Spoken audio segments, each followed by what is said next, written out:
Eee, dan karenanya ketika mengatakan tidak tahu itu satu hal yang aneh, dan ketika sudah tahu tetap aja diundang itu lebih aneh lagi gitu. Ya, sederhananya kan begini Ustadz Semail juga mungkin sering ya jadi Iya, pembicara di kampus. iya, Biasanya kan itu benar-benar diteliti ya, iya, sampai jelas. siapa itu kan Iya, benar teliti. iya, Jadi iya, tidak tahu itu rasanya iya, tidak mungkin ya. iya, tidak mungkin.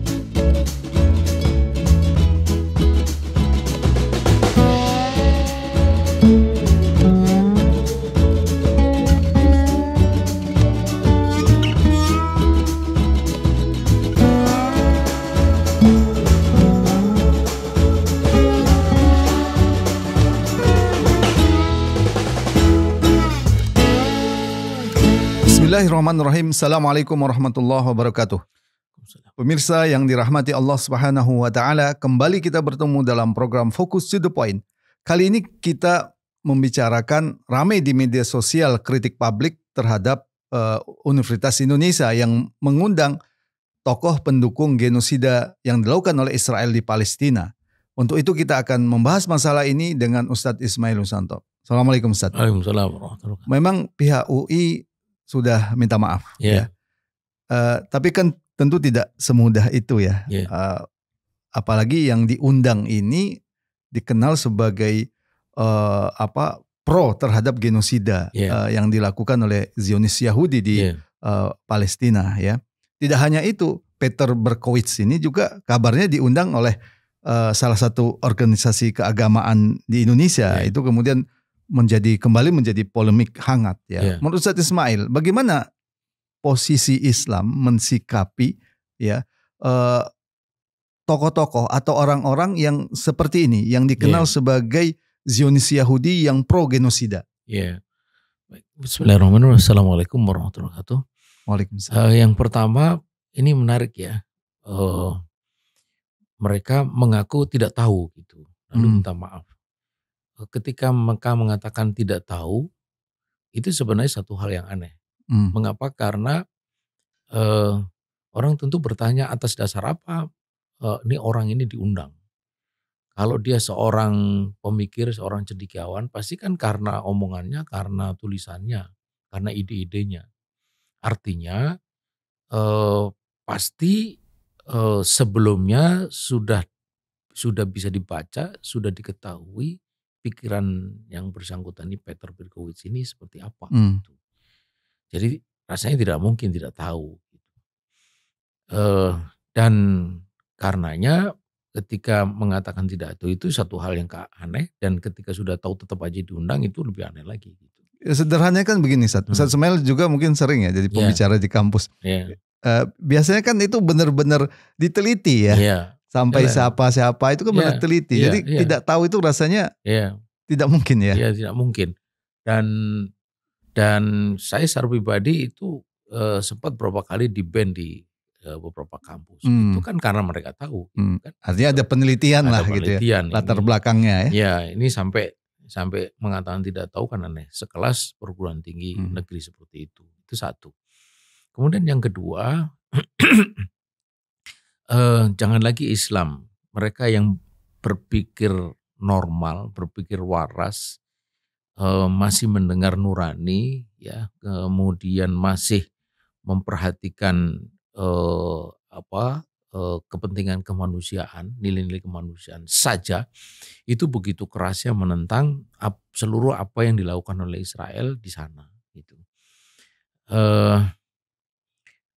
Apalagi kalau Islam yang jelas sekali bahwa memerangi di sana itu yang terjadi itu kan ada dua yang pokok. Yang pertama adalah dia menjajah wilayah Islam, kemudian membunuhi, menzolimi umat Islam di sana. Dan penjajahan atas wilayah Palestina itu adalah penjajahan atau perebutan, perampasan wilayah Islam. Kemudian ditambah lagi dengan membunuh, mengusir, mendolimi umat Islam di sana. Jelas bahwa siapa yang melakukan itu harus dianggap sebagai merebut wilayah Islam dan membunuh umat Islam. Karena itu ini harus dianggap sebagai musuh umat Islam gitu. Dan itu sesuatu yang sebenarnya wajar terjadi. Maksudnya pikiran ini bukan pikiran aneh. Sebab sekali orang itu disebut teroris kan juga tidak bisa masuk di negeri-negeri yang mengatakan sedang memerangi teroris. Apalagi kalau jelas-jelas dia itu mendukung genosida. Gitu. Itu harus dianggap sebagai, kalau perlu malah harusnya ditangkap, bukan diberi ruang untuk berbicara lalu mengisi sebuah kelas kepemimpinan gitu. Bahkan disebut di sana itu ijazah ruhiyah gitu. Luar biasa, ijazah ruhiyah apa yang bisa didapat dari seorang manusia yang dengan teganya mendukung genosida yang terjadi di Palestina gitu. Kalau kita lihat kan hal ini bukan yang pertama kali ya. Kalau kita lihat Zionis Yahudi ini infiltrasinya itu sudah masuk ke berbagai macam ya. Ada melalui media, ada juga secara kebijakan negara juga ada hubungan-hubungan walaupun disebut rahasia gitu ya. Demikian juga masuk ke organisasi Islam ya. Ini yang kalau kita lihat cukup memprihatinkan ya.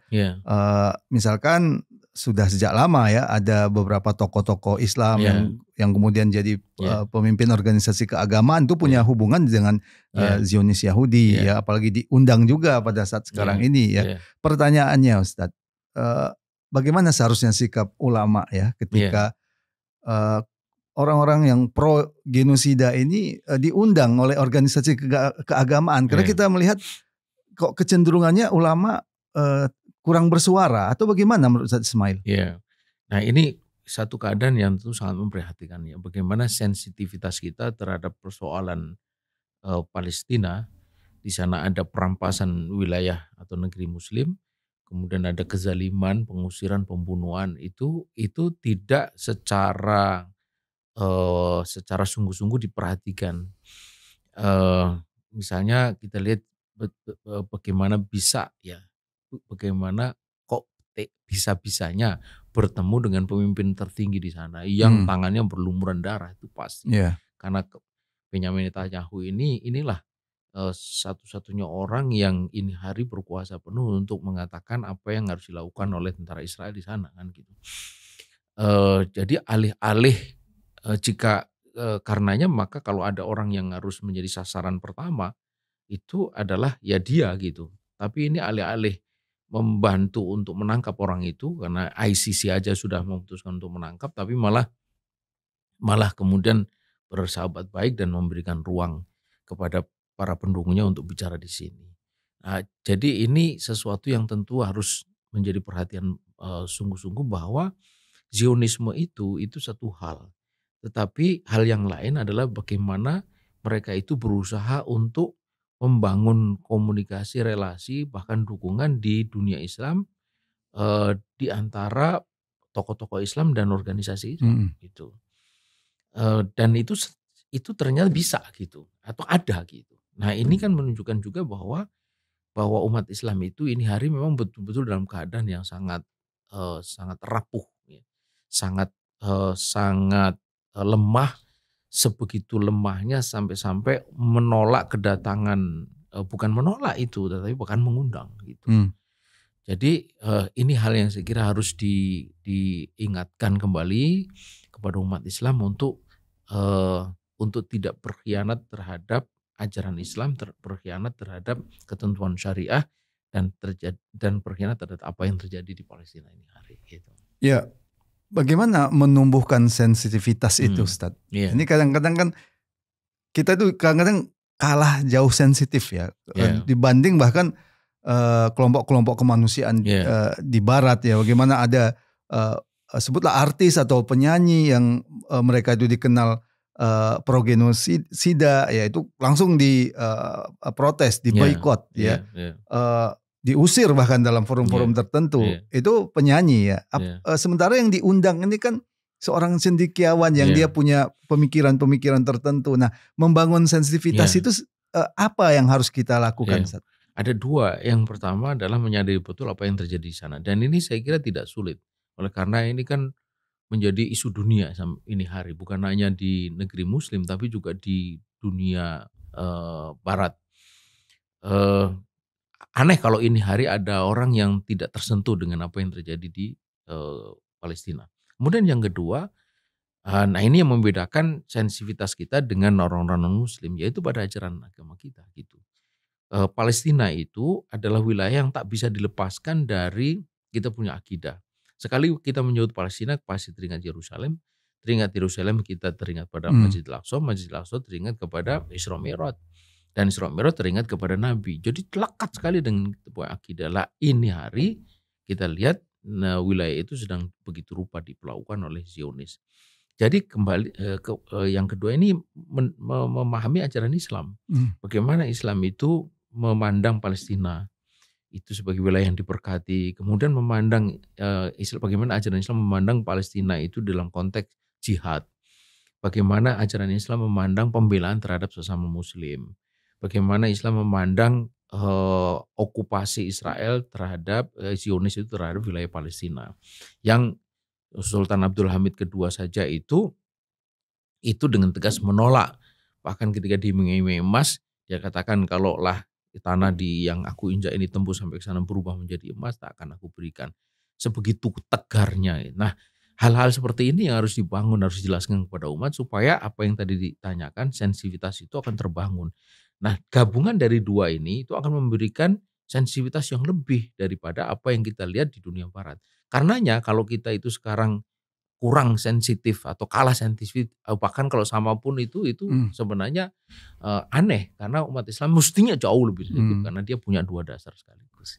Iya, apalagi kalau kita lihat dalam ayat Al-Quran, Allah Subhanahu Wa Taala sudah mewanti-wanti sebenarnya. Wala tarkanu ilal ladzina zalamu fatamassakumun nar. Janganlah kalian cenderung ya kepada orang-orang zalim yang itu menyebabkan kalian disentuh oleh api neraka. Ini seharusnya membuat kita sangat hati-hati. Dalam tafsir itu disebutkan larangan keras itu memberikan simpati, dukungan. Bahkan dalam tafsir Ibnu Katsir disebutkan sekedar simpati, dukungan kecil saja itu tidak boleh. Ini kok bisa tega-teganya mengundang, kemudian memberi tempat, bahkan pernah juga salaman, foto bareng. Gitu. Iya, dan tidak berhenti sampai di sana. Terus aktivitas itu dilakukan. Betul. Terima kasih Ustaz Ismail. Pemirsa, demikian tadi diskusi kita. Bagaimana kita seharusnya mensikapi tokoh-tokoh atau orang-orang yang pro terhadap genosida. Penting kita memahami apa yang terjadi di Palestina. Di sana terjadi genosida, penjajahan. Dan penting juga kita memperhatikan sikap kita terhadap orang yang menzolimi umat Islam. Seharusnya cenderung sedikit pun tidak boleh. Simpati sedikit pun tidak boleh. Apalagi lebih dari itu. Semoga bermanfaat. Assalamualaikum warahmatullahi wabarakatuh.